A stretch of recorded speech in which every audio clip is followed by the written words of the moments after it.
안녕하세요. 사연 읽어주는 남녀입니다. 오늘도 와주셔서 감사드리며 그럼 오늘의 사연 바로 시작하겠습니다. 안녕하세요. 저는 40대 후반의 여성입니다. 동갑내기 남편하고 중3 딸 하나 키우며 사는 그냥 평범한 아줌마였죠. 아니, 평범했다고 해야 맞겠네요. 남편은 중견기업 과장이었어요. 월급날마다 통장에 찍히는 숫자 보며 한숨 쉬는 그런 직장이었죠. 그래도 꼬박꼬박 들어오니 감사했어요. 저는 전업주부였습니다. 아침에 도시락 싸서 남편 딸 보내고 청소하고 빨래하고 장 보고 저녁엔 반찬 4가지는 꼭 올리려고 했었죠. 딸은 예고 입시가 꿈이었어요. 피아노 치는 걸 보면 저런 게 재능인가 싶었죠. 물론 엄마 눈엔 다 천재로 보이긴 하지만요. 우리 집이 특별할 건 하나도 없었어요. 남들처럼 살고 남들만큼 행복했죠. 적어도 그때까진 그랬습니다. 그런데 말이죠. 평범한 일상이 얼마나 소중한 건지는 잃고 나서야 알게 되더라고요. 지금 생각해보면 그때가 제일 행복했던 것 같아요. 딸 예고 입시를 위해 피아노 선생님을 찾아야 했어요. 대학 교수님은 꿈도 못 꿨죠. 레슨비가 시간당 30만 원이더라고요. 우리 남편 일당보다 비싸니 말 다 했죠. 그래도 실력 좋은 선생님은 구해야 했어요. 동네 학원과 뒤지고 엄마들 카톡방에 물어보고 발품 팔아 수소문했습니다. 그러다 찾은 분이 최영숙 선생님이었어요. 55살 독일 유학파 출신이라고 했죠. 처음 만난 날이 기억나요. 어머니, 서연이가 정말 재능이 있네요. 손가락이 길고 유연해서 피아노 치기에 딱이에요. 정말요? 애가 좀 재능이 있긴 한가 봐요. 근데 선생님, 저희가 형편이 넉넉하지 못해서 레슨비를...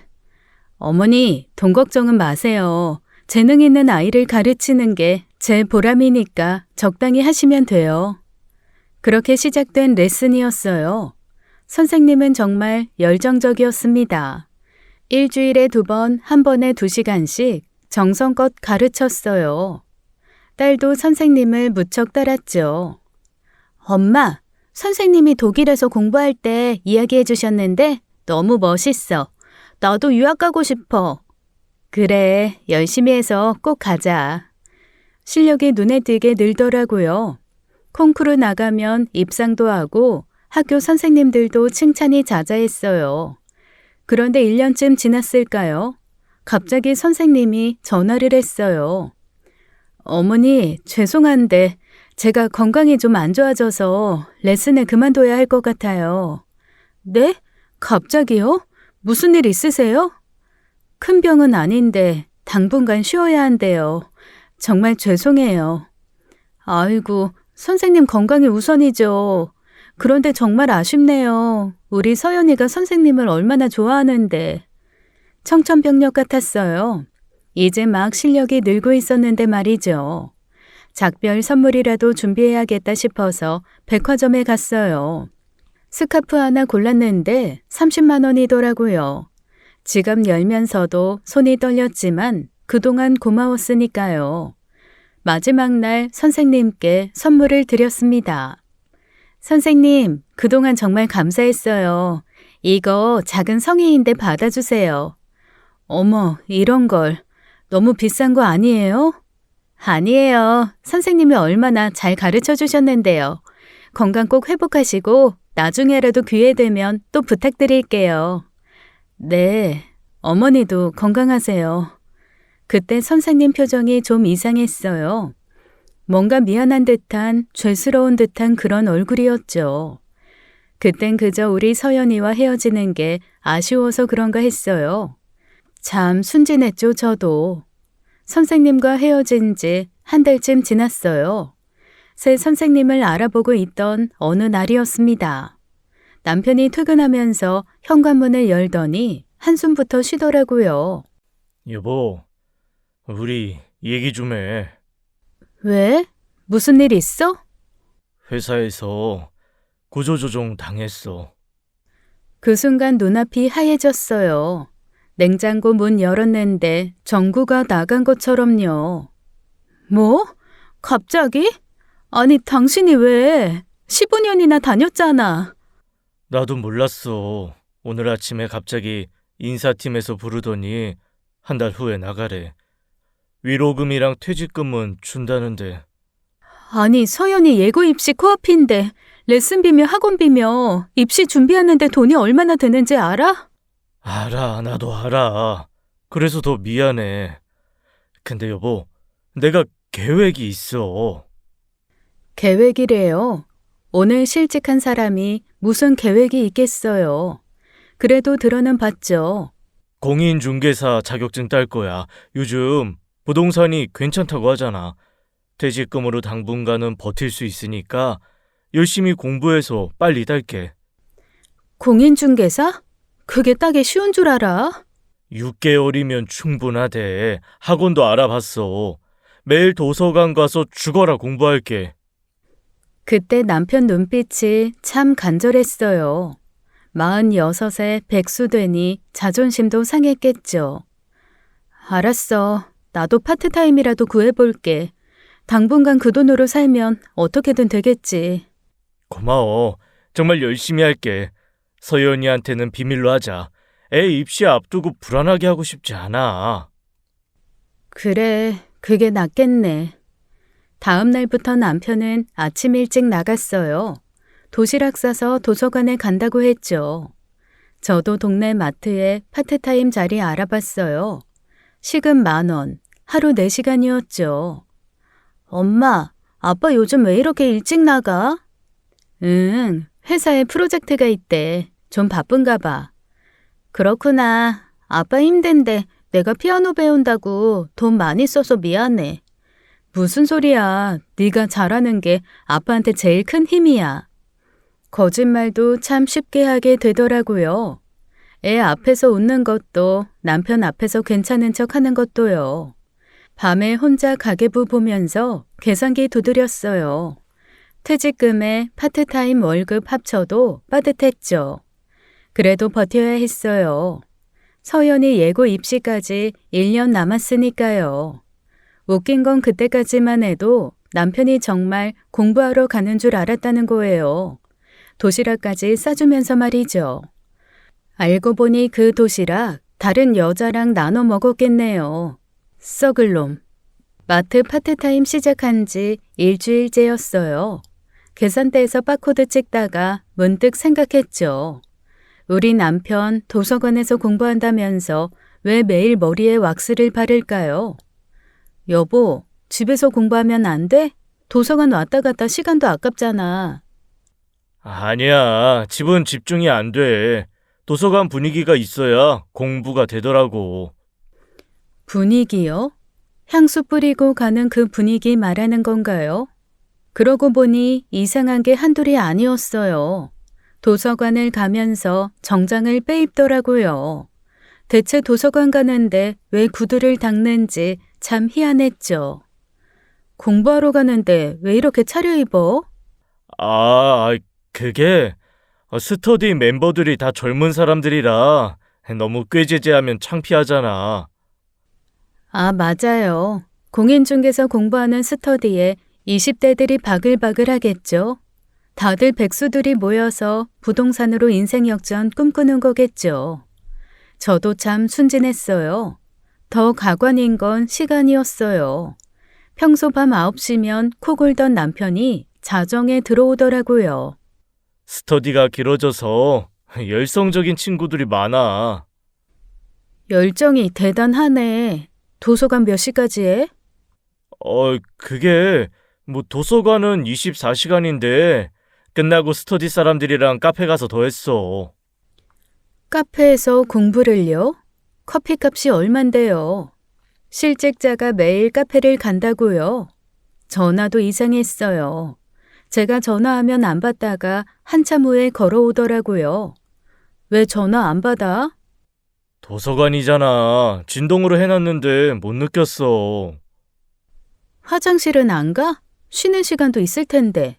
아, 그때 마침 집중하고 있었나 봐. 집중이요? 향수 냄새 폴폴 나는 셔츠 입고 무슨 집중을 했는지 참 궁금하더라고요. 주말이 압권이었어요. 주말에도 스터디 모임 있어. 빠지면 안 돼. 토요일도? 일요일도? 시험이 얼마 안 남아서 다들 필사적이야. 필사적이긴 했겠죠. 다른 의미로요. 그때 제가 눈치를 챘어야 했어요. 도서관 가면서 양말을 2번 확인하는 남자.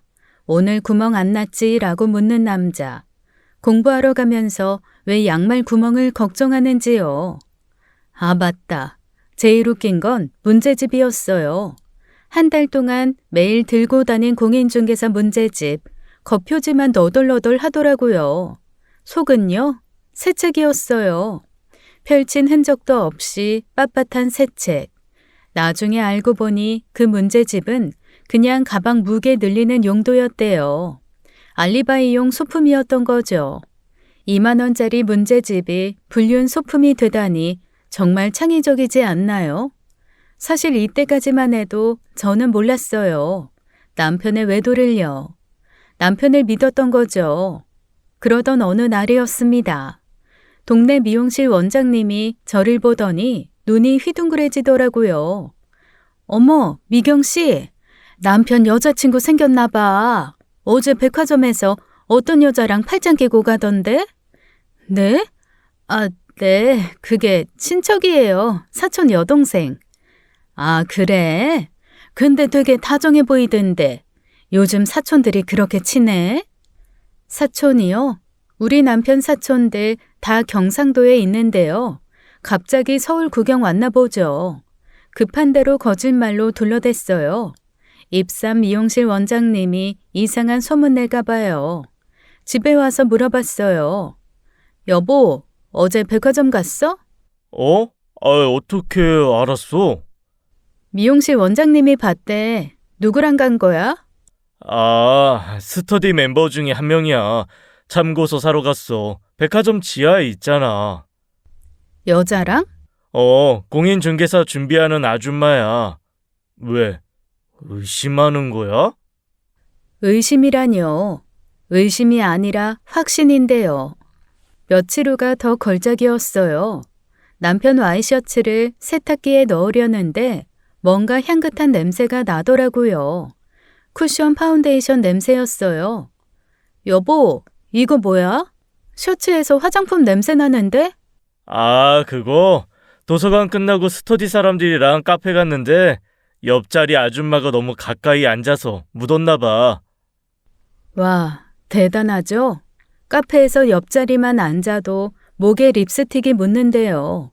그 카페 의자가 얼마나 좁았을까요? 아니면 아줌마가 목을 물었나요?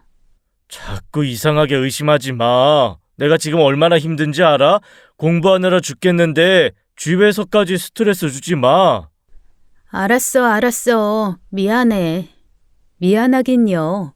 저야말로 미안했죠. 못 알아본 척 연기하는 게 힘들었거든요. 그날 밤 혼자 베란다에서 빨래 널면서 생각했어요.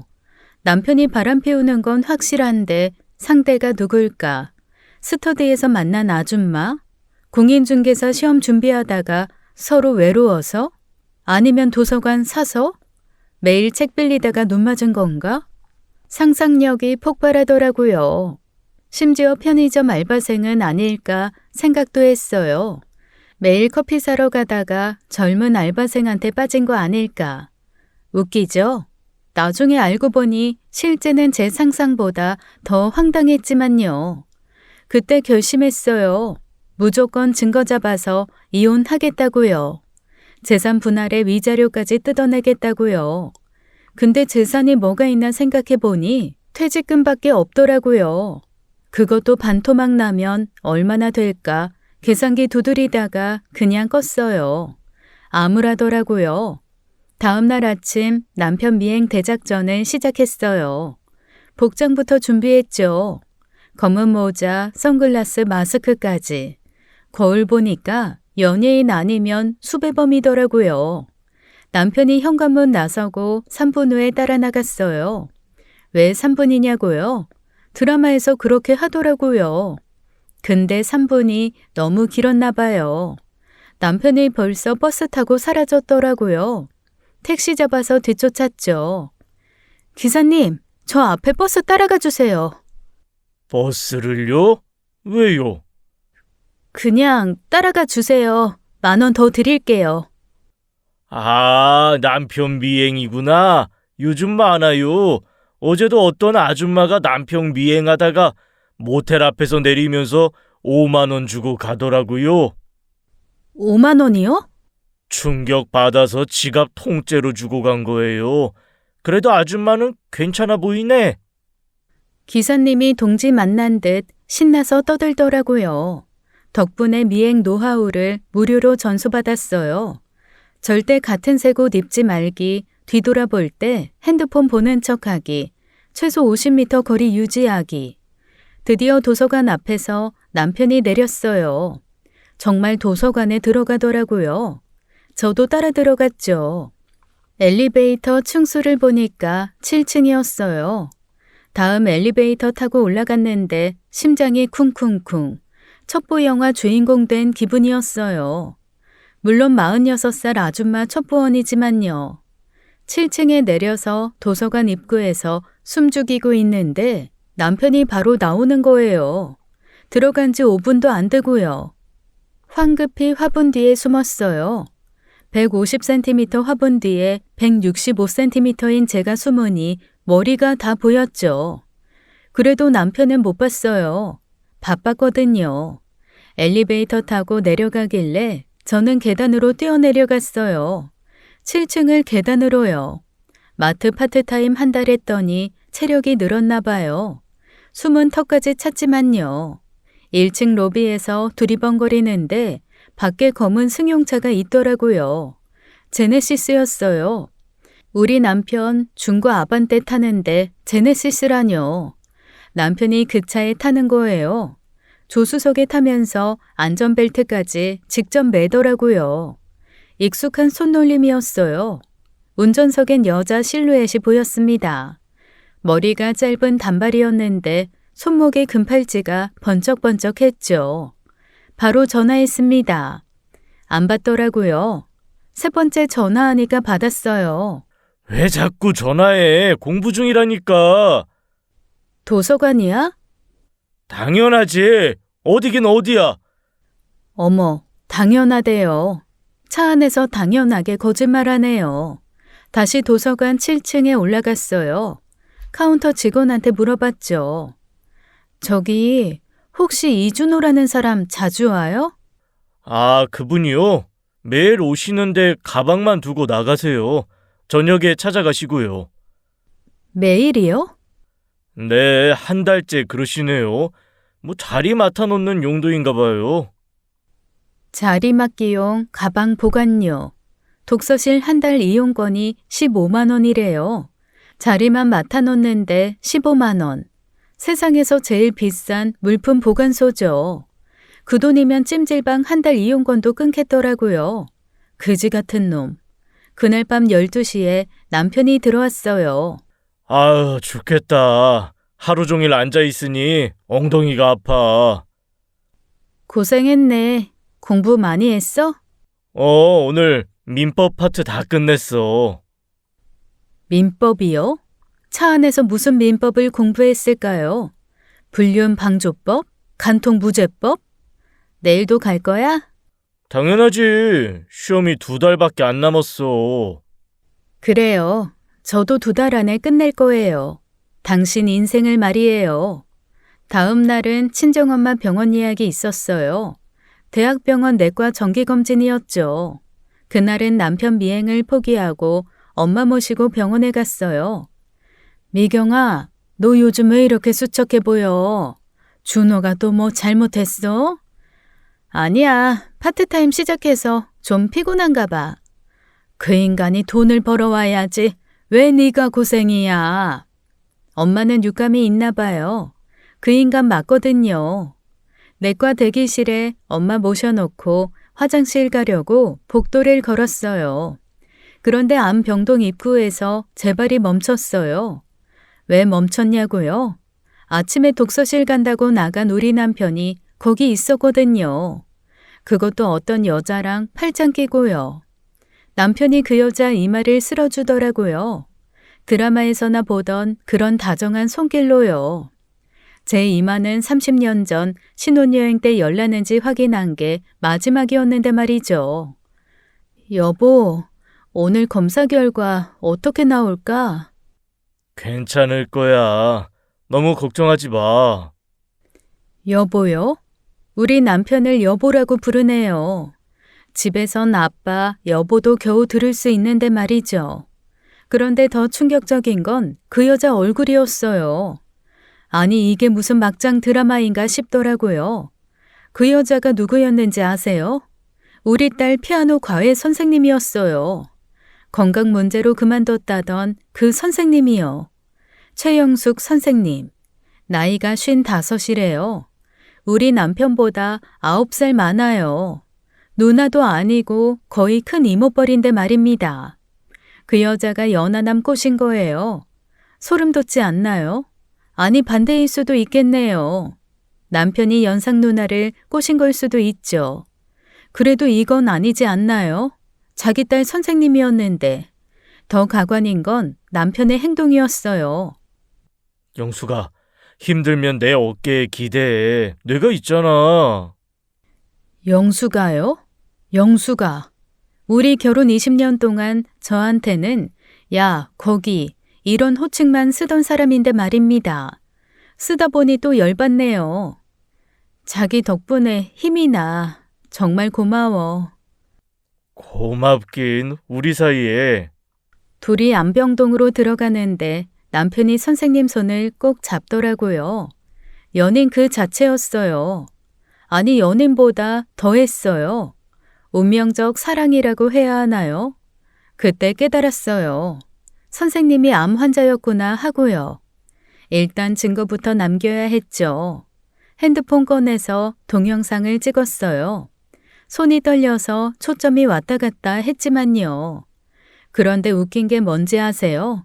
그 순간 제일 먼저 든 생각이 30만 원짜리 스카프 왜 줬지? 이거였어요. 환불도 안 되고 선물한 지 2달 지났거든요. 병동 복도에서 숨어서 지켜봤어요. 남편이 상간녀 옆에 딱 붙어 앉아서 뭔가 속삭이더라고요. 간호사가 와서 뭐라고 설명하는데 남편이 고개를 끄덕끄덕거렸고요. 완전 보호자 코스프레였어요. 당장 달려가서 머리채 잡고 싶었어요. 이 미친놈아, 독서실 간다더니 병원이야? 공인중개사 공부한다더니 간병인 자격증 따려고? 상간녀 간병해주려고? 이렇게 소리치고 싶었죠. 근데 참았어요. 왜냐고요? 법적 증거로 쓰려면 확실해야 하거든요. 모텔 사진이나 뭐 그런 결정적인 거요. 병원 팔짱 낀 건 약해요. 친한 지인이다 하면 끝이거든요. 그래서 일단 철수했어요. 엄마한테 돌아왔죠. 왜 이렇게 오래 걸렸어? 변비야? 뭐 그런 거야. 변비요? 맞아요. 남편 때문에 속이 꽉 막혀서 변비 생길 것 같았어요. 다음 날부터 제가 직접 미행하려고 했어요. 변장도 완벽하게 했죠. 가발까지 썼어요. 딸이 예전에 연극할 때 쓴 삐삐머리 가발이었는데 거울 보니까 홍콩 할매 같더라고요. 몰래 남편 따라가는데 갑자기 뒤를 돌아보는 거예요. 이 자식이 촉이 있나 봅니다. 나름 완벽하게 변장하고 미행했는데 말이에요. 왜 따라와? 나 장 보러 가는 길인데? 장 보러 가는데 왜 내 뒤를 따라와? 마트 반대편이잖아. 그리고 그 가발은 뭐야? 치매야? 그쪽 마트 세일하잖아. 거짓말하지 마. 나 감시하는 거지? 공부하러 가나 놀러 가나? 역정 내더라고요. 도둑이 제발 저린다고 하더니 정말이네요. 그 후로 남편이 엄청 조심했어요. 걸어가다가도 자꾸 뒤돌아보고 버스 타면서도 주변 확인하고 첩보 영화 찍나 봐요. 미행이 불가능해졌어요. 잘못하다간 증거 수집 전에 들통날 판이었죠. 그래서 방향을 바꿨어요. 상간녀를 조사하기로요.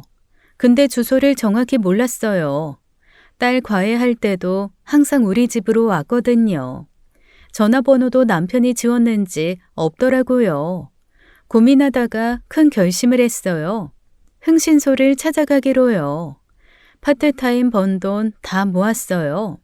비상금통도 깼죠. 500원짜리 동전까지 다 긁어 모으니 200만 원이었어요. 200만 원이면 일주일은 조사가 가능하대요. 흥신소가 생각보다 허름했어요. 영화에서처럼 멋있는 사무실이 아니라 반지하 원룸이었어요. 아줌마, 남편 외도 조사죠? 딱 봐도 알겠네. 어떻게 하셨어요? 표정에 다 써 있어요. 배신감, 분노, 복수심, 3종 세트가 다 보여요. 맞아요. 남편 바람났어요. 상대는 우리 딸, 피아노 과외했던 여자예요. 55살이에요. 55? 남편이 몇 살인데요? 46이요. 아줌마, 이거 뭔가 다른 목적이 있을 수도. 혹시 그 여자 돈 많아요? 역시 프로는 다르더라고요. 한 번에 핵심을 찌르네요. 모르겠어요. 그것도 조사해 주세요. 알겠습니다. 일주일 동안 빡시게 미행하고 증거 수집하겠습니다. 모텔 출입 사진이 제일 좋은데 찍히면 바로 연락드릴게. 네. 근데 성금이 100만 원만 먼저 주세요. 나머지는 나중에. 100만 원을 주면서 손이 떨렸어요. 500만 원짜리로 바꾼 돈 무게가 장난 아니더라고요. 흥신소장이 동전 보면서 웃었어요. 아줌마, 진짜 간절하시네. 이런 분들 케이스는 성공률이 높아요. 꼭 증거 잡아드릴게요. 네, 부탁드려요. 진짜 이혼하고 싶어요. 근데 아줌마, 남편 실직했다면서요. 이혼해도 받을 게 있어요? 퇴직금이 있어요. 그거라도 받아야죠. 퇴직금이 얼마나 되는데요? 3천만 원이요. 말을 잃더라고요. 저도 알아요. 변호사비 빼면 얼마 안 남는다는 거예요. 그래도 뭐 어때요? 자존심은 돈으로 못 사잖아요. 사흘 후 흥신소장한테서 전화가 왔어요. 아줌마, 지금 시간 되세요? 첫 번째 보고 드릴 게 있어서요. 네, 지금 갈게요. 마트에 조퇴하겠다고 하고 뛰어갔죠. 사장님이 뭐라고 했는데 안 들렸어요. 어차피 잘릴 거 알면서도 달렸어요. 흥신소 사무실에 도착하니 흥신소장이 사진을 쫙 펼쳐놨더라고요. 아줌마 마음의 준비하세요. 이거 보면 좀 충격적일 수 있어요. 괜찮아요. 빨리 보여주세요. 사진을 봤어요. 남편이랑 상간녀가 모텔에 들어가는 사진이었어요. 대낮에 버젓이 팔짱 끼고 들어가더라고요. 모텔 이름이 파라다이스였어요. 천국 가는 기분이었겠네요. 매일 오전 10시에 만나서 모텔 가요. 2시간 있다가 나와요. 정확해요. 칼 같아요. 매일이요? 네, 주말 빼고 매일이요. 그리고 이것도 확인했는데 서류를 하나 더 꺼내더라고요.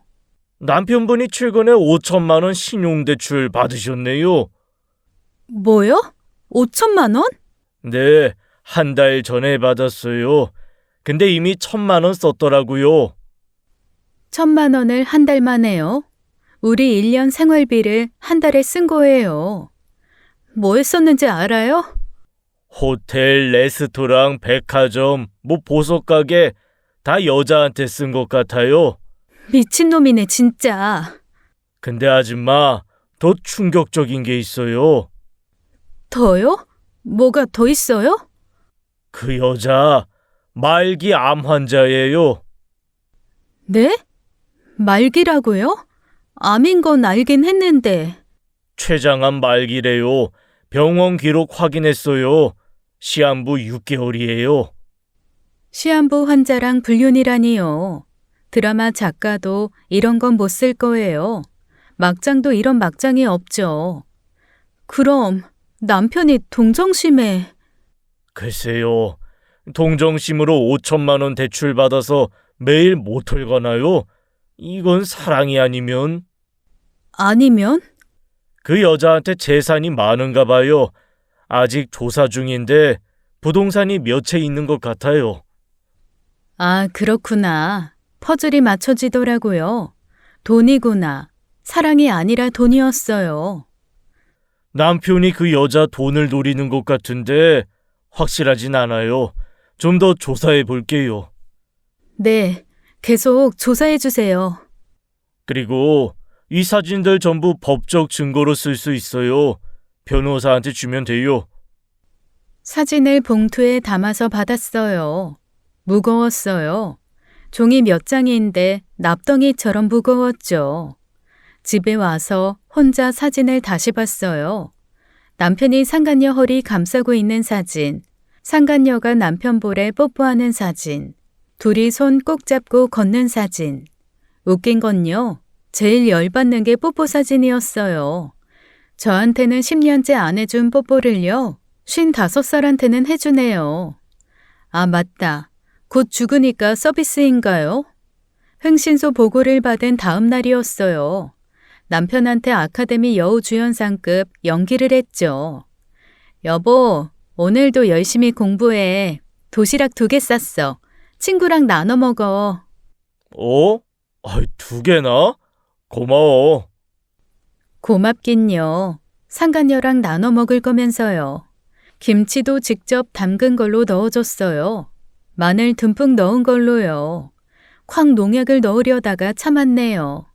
남편이 나가고 딸도 학교 가자마자 저는 남편 독서실로 직행했어요. 오늘은 가방을 확보하기로 했거든요. 독서실 카운터 직원한테 갔죠. 저기, 제가 이준호 씨 아내인데요. 남편이 가방에 둔 약을 가져오라고 해서요. 7층 32번 자리요. 열쇠는 없는데 관리실에 마스터키 있어요. 네, 감사해요. 마스터키 받아서 사물함 열었어요. 가방이 있더라고요. 묵직했어요. 뭐가 들었길래 이렇게 무거운가 봤더니 공인중개사 문제집이었어요. 6권이나 들어있더라고요. 펼쳐봤어요. 깨끗했어요. 새 책이었죠. 연필 자국 하나 없는 새 책이요. 그런데 그 사이에 뭔가 끼워져 있었어요. 사진이었어요. 보는 순간 다리가 풀렸습니다. 남편이랑 상간녀가 웨딩 드레스 입고 찍은 사진이었거든요. 웨딩 화보였어요. 스튜디오에서 찍은 거였죠. 남편은 턱시도를 입고 있었어요. 상간녀는 하얀 드레스였고요. 둘이 행복하게 웃고 있더라고요. 사진이 10장이 넘었어요. 포즈도 다양했죠. 남편이 상간녀 안고 있는 사진, 상간녀가 남편 목에 팔을 두른 사진, 둘이 입 맞추려는 사진까지 미쳤구나 싶었어요. 죽어가는 사람이랑 웨딩 화보를 찍다니요. 뭐 하는 짓인지 모르겠더라고요. 아, 맞다. 화보 봉투에 영수증도 있었어요. 300만 원이었어요. 웨딩 화보 찍는데 300만 원이요. 우리 결혼할 때는 동네 사진관에서 5만 원 주고 찍었는데요. 더 웃긴 건 메모가 있었다는 거예요. 상간녀 필지였어요. 자기야, 죽기 전에 웨딩드레스 입어봐서 행복해. 내 버킷리스트 이뤄줘서 고마워. 사랑해. 버킷리스트요? 죽기 전에 남의 남편 뺏는 게 버킷리스트였나 보네요. 핸드폰으로 사진 다 찍었어요. 증거 확보 완료였죠. 그런데 가방 안쪽 주머니에 또 뭔가 있었어요. 통장이었어요. 새로 만든 통장이더라고요. 잔액이 4천만 원이었어요. 5천만 원 대출받아서 1천만 원 쓰고 남은 돈이겠죠. 거래 내역 봤어요. 호텔 레스토랑, 보석가게, 병원비. 에? 병원비요? 상간녀 병원비까지 내주고 있었어요. 아, 그리고 제일 최근 거래 내역이 압권이었어요. 장례식장 예약금 100만 원. 미리 장례식장까지 예약했더라고요. VIP 룸으로요. 준비성 하나는 정말 대단하죠? 아직 안 죽은 사람 장례식장을 미리 예약하다니요. 효자도 이런 효자가 없어요. 아, 맞다.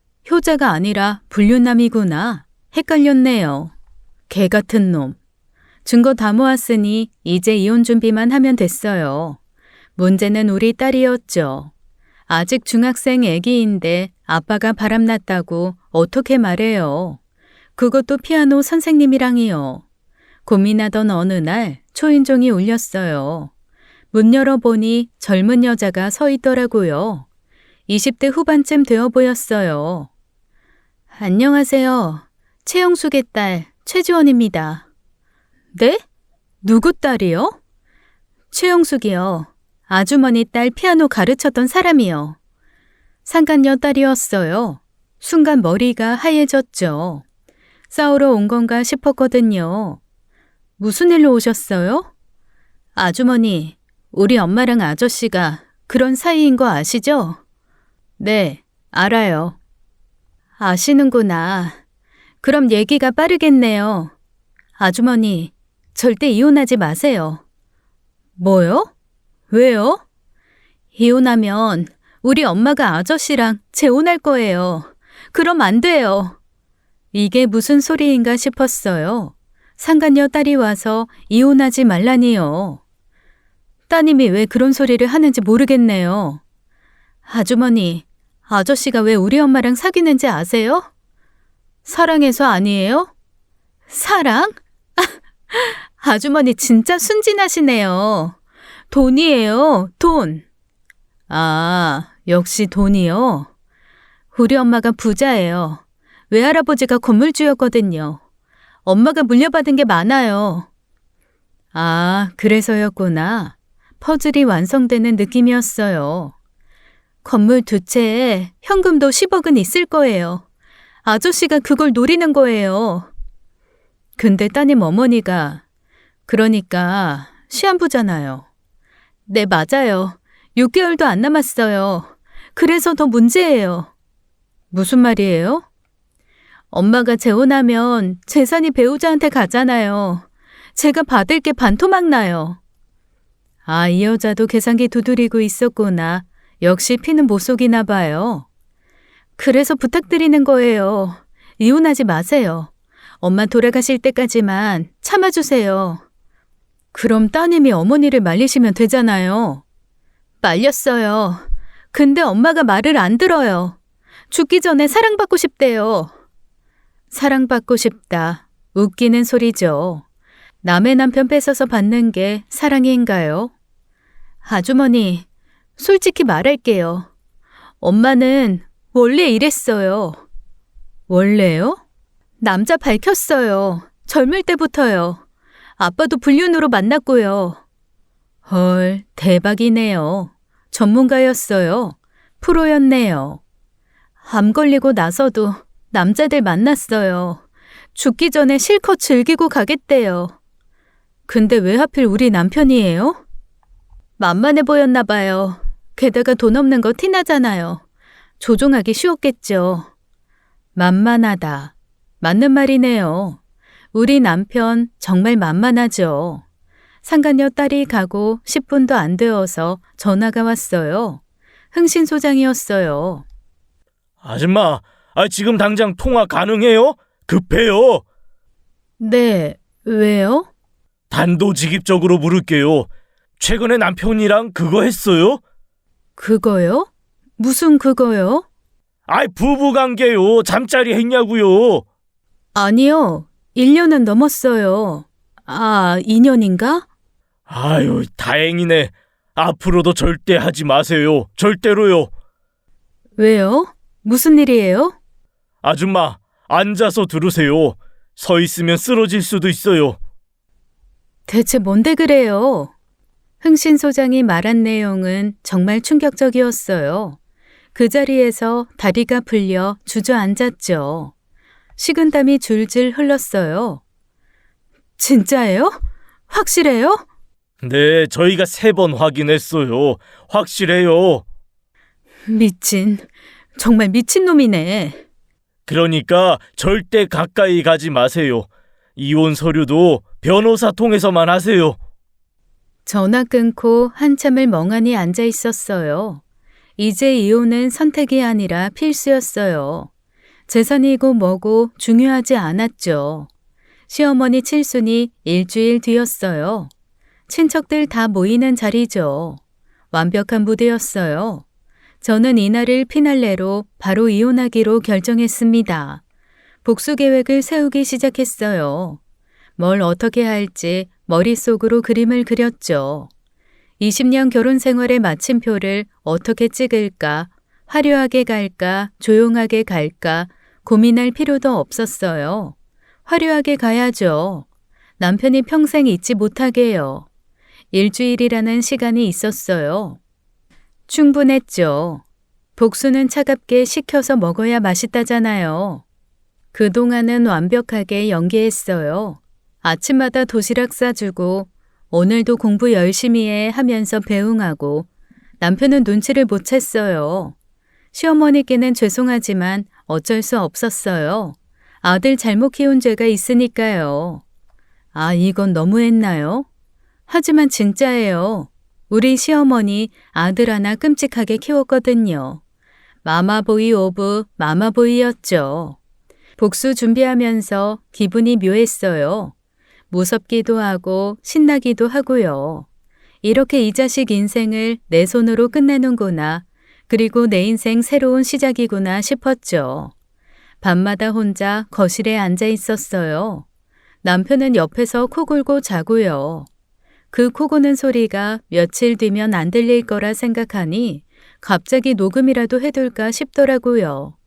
농담이에요. 전 미친년이 되기로 했어요. 어차피 미친 상황이니까요. 정상적으로 살다가 이렇게 됐으니 이제는 비정상적으로 가야죠. 일주일 뒤가 기다려졌어요. 내 인생 최고의 날이 될 거예요. 남편 인생 최악의 날이면서요. 드디어 디데이가 왔어요. 시어머니 칠순잔치 날이었죠. 12시에 이벤트 홀에 도착했어요. 시어머니는 남편이 모셔왔죠. 엘리베이터 문이 열리자마자 난리가 났어요. 야, 이게 뭐야? 이 준호 아니야? 세상에, 턱시도 입고 웨딩 사진을? 이 여자는 누구야? 복도 벽마다 포스터가 붙어 있었거든요. 불륜 중인 남편의 웨딩 화보라는 제목과 함께요.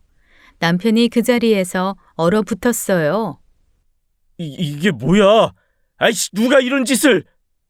준호야, 이게 진짜야? 네가 바람 피운 거야? 아니, 이거 조작이에요. 조작? 야, 네 얼굴이 빤히 나오는데 무슨 조작이야? 때렸어요. 외사촌 형이 남편 뺨을 때렸죠. 아, 형, 왜 때려요? 이 미친놈아. 이렇게 집안 망신을 시켜? 이 미친놈이.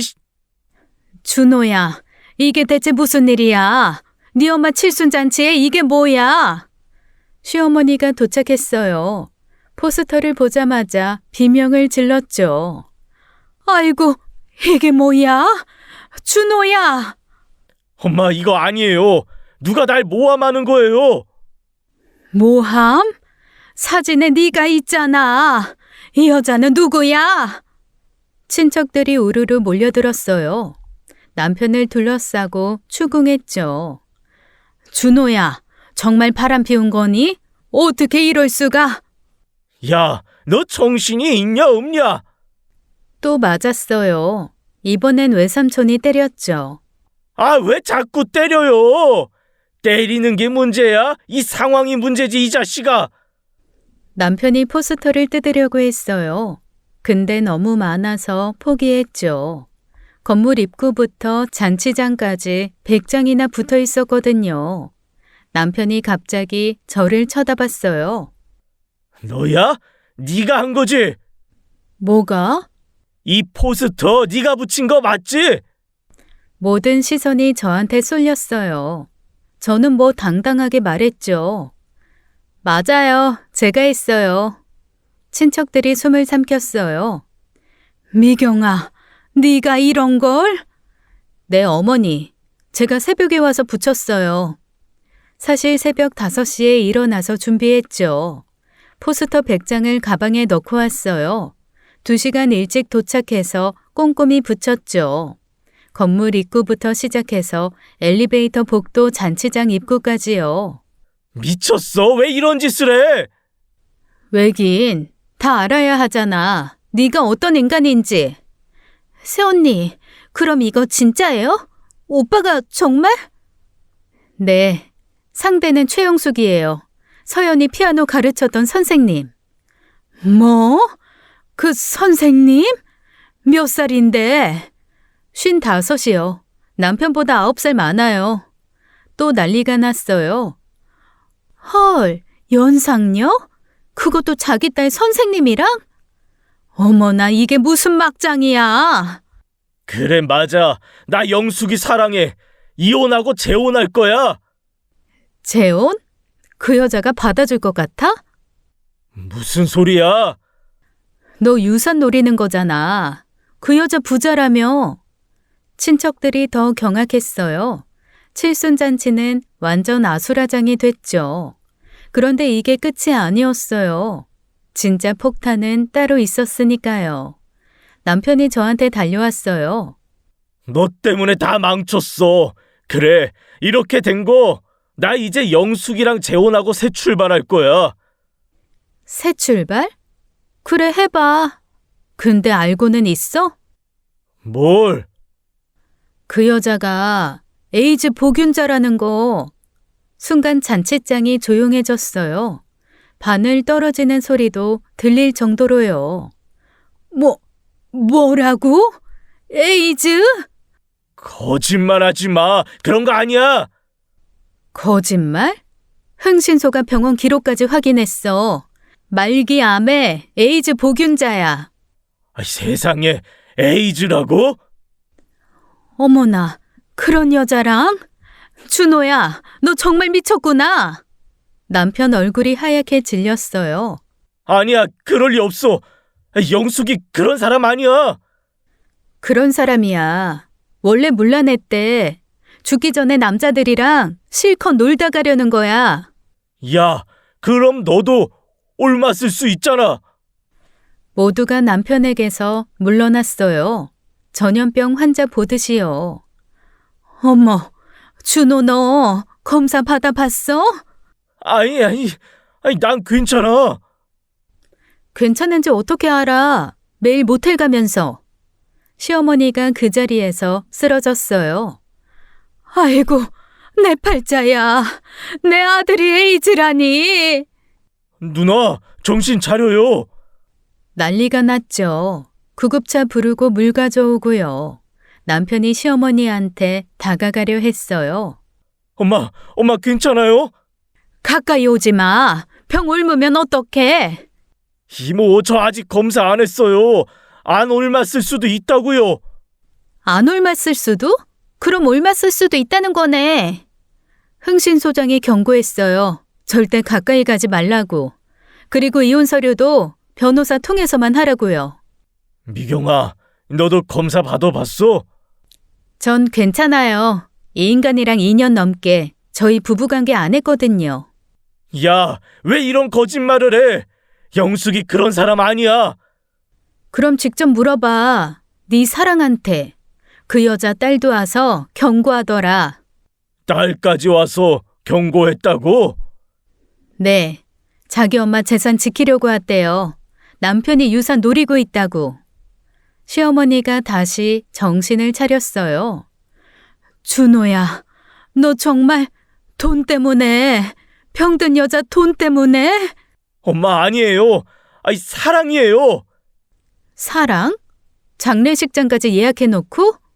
VIP룸으로 100만 원 내고 예약했더라고요. 뭐? 장례식장을 미리 예약해? 죽으면 바로 유산 받으려고 준비한 거죠. 개새끼도 저런 개새끼가 없답니다. 그건 영숙이가 원해서. 뭘 원해? 유부남 남자친구가 지 장례 준비하는 걸? 친척들이 남편을 역겨운 눈으로 봤어요. 진짜 인간 쓰레기네. 너 에이즈 걸릴 위험 감수하면서까지 돈이 탐났냐? 아니야. 다 거짓말이야. 거짓말이면 지금 당장 병원 가서 검사 받아봐. 음성 나오면 내가 사과할게. 남편이 말을 잃었어요. 저는 승리의 미소를 지었습니다. 저는 그대로 그곳을 나왔어요. 남편은 시어머니 형제들에게 잡혀서 맞고 있었죠. 집에 와서 집 비밀번호를 바꿨어요. 남편 짐은 현관 밖에 내놨죠. 박스 3개였어요. 20년 살림이 박스 3개라니 참 허무하더라고요. 야, 문 열어. 내 집인데 왜 못 들어가? 내일 이혼소장 받을 거야. 변호사가 보낸대. 미경아, 제발. 오해야. 나 병 없어. 다 거짓말이야. 그럼 검사 결과 가져와. 음성이면 생각해 볼게. 안 왔어요. 일주일이 지나도 안 왔죠. 답이 나온 거예요. 대신 상간녀 딸한테서 연락이 왔어요. 아주머니, 그 아저씨가 우리 집에 찾아왔어요. 뭐하러요? 엄마한테 결혼하자고 매달려요. 이혼 서류 받았다면서요. 엄마가 뭐래요? 문전박대했죠. 애초에 재혼할 생각 없었대요. 역시나였어요. 예상한 대로였죠. 엄마가 그러는데 그 아저씨 침대 기술도 별로래요. 그냥 돈 없어 보여서 가지고 논 거래요. 아, 진짜 불쌍하네. 그러니까요. 그 나이에 몸까지 버리고 얻은 게 뭔지.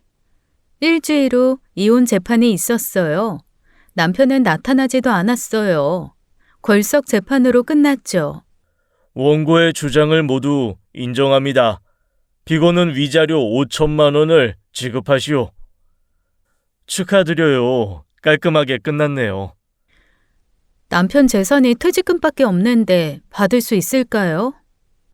걱정 마세요. 강제 집행하면 됩니다. 2달 후 신우이한테서 전화가 왔어요.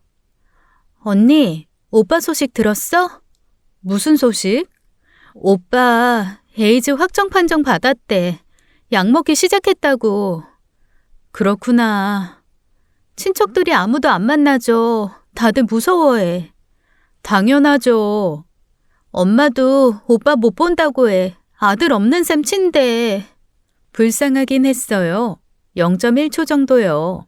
또 한 달 후 동네에서 남편을 봤어요. 편의점에서 삼각김밥 사고 있었죠. 수염도 안 깎고 머리도 부스스했어요. 눈이 마주쳤어요.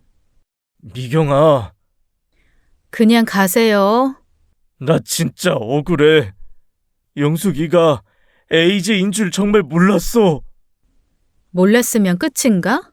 한 번만 용서해줘. 제발. 용서?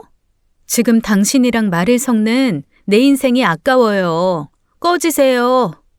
지나가려는데 남편이 팔을 잡았어요. 나 지금 고시원사로 돈도 없어. 대출금 갚느라 빈털털이야. 그게 내 알바야? 영숙이도 죽었어. 지난주에 장례식장에 아무도 안 왔대. 그래? 몰랐네. 유산은 딸이 다 가져갔어. 나한테는 한 푼도 안 줬어. 당연한 결과였죠. 상간녀도 바보는 아니었으니까요. 잘 살아. 아, 맞다. 서연이는 잘 있어. 걱정하지 마. 서연이 아빠 보고 싶다고 안 해? 안 해. 쪽팔려서 아빠 없다고 하더라고. 그 말에 남편이 무너졌어요. 편의점 앞에서 주저앉았죠. 그냥 왔어요. 뒤돌아보지 않고요. 불쌍한 마음 들면 지는 거니까요. 그로부터 1년이 지났어요. 저는 지금 작은 카페에서 일하고 있어요. 마트보다 시급이 좋더라고요. 손님들이 제가 만든 커피 맛있다고 할 때마다 뿌듯해요. 근 50년 가까운 세월 만에 찾은 제 재능이었나 봐요. 서연이는 예고에 합격했어요. 새로운 피아노 선생님이 더 잘 가르쳐 주셨거든요. 이번엔 남자 선생님으로 모셨어요. 70살 할아버지 교수님이시죠. 안전 제일이니까요. 시어머니는 가끔 연락하세요. 미안하다고 아들 잘못 키웠다고요. 그럴 때마다 괜찮다고 해드려요. 진짜 괜찮거든요. 남편 소식은 이모님 통해 들었어요. 병원비 감당 못해서 의료급여 신청했대요. 나라에서 주는 약 먹으며 근근히 산다고 하더라고요. 고시원에서 쫓겨나서 지금은 쪽방촌에 산대요. 가끔 막노동 나간다는데 아픈 몸으로 얼마나 할 수 있을까요? 상간녀 딸한테서도 한번 연락이 왔어요. 엄마 유산 잘 정리했다고 고맙다고요. 건물 팔아서 해외로 이민 간대요. 엄마 같은 여자 안 되겠다면서요. 그래도 피는 못 속이는지 벌써 3번 결혼했다더라고요. 가끔 남편 생각이 나요. 20년을 함께 살았으니까요. 신혼 때는 나름 괜찮은 남편이었거든요. 월급날이면 꽃 한 송이 사왔고 제 생일도 꼬박꼬박 챙겼죠. 언제부터 이렇게 됐을까요? 돈이었을까요? 중년의 위기였을까요? 아니면 원래 그런 사람이었을까요? 모르겠어요. 알고 싶지도 않고요. 요즘 제 일상은 평범해요. 아침 서연이 도시락 싸주고 출근하고 퇴근해서 저녁 먹고 드라마 보고 자요. 특별할 것 없는 일상이죠. 근데 이게 얼마나 소중한지 이제 알아요. 남편 없는 집이 이렇게 평화로운지 몰랐어요. 눈치 볼 사람도 없고 거짓말 들을 일도 없고요. 혼자 먹는 저녁도 나쁘지 않더라고요. 김치찌개에 소주 한 잔이면 천국이에요. 서연이가 가끔 물어요. 엄마 재혼 안 하냐고요. 안 한다고 했어요. 한 번으로 족하다고. 이제 나만 위해서 살 거라고요. 이 나이에 새 출발이라니 웃기죠? 하지만 뭐 어때요? 인생은 원래 코미디잖아요. 비극인 줄 알았는데 나중에 알고 보면 코미디더라고요. 그래도 결말은 해피엔딩이에요. 적어도 저한테는요. 남편한테는 비극이겠지만 그건 자업자득이니까요. 이제 정말 끝이에요. 제 사연을 들어주셔서 감사해요. 혹시 비슷한 일 겪는 분들께 하고 싶은 말이 있어요? 참지 마세요. 인생은 짧고 쓰레기는 빨리 버려야 해요. 지금까지 사연 읽어주는 남녀였습니다. 끝까지 시청해주신 여러분 감사드리며 저희는 다음 사연으로 돌아올게요. 감사합니다.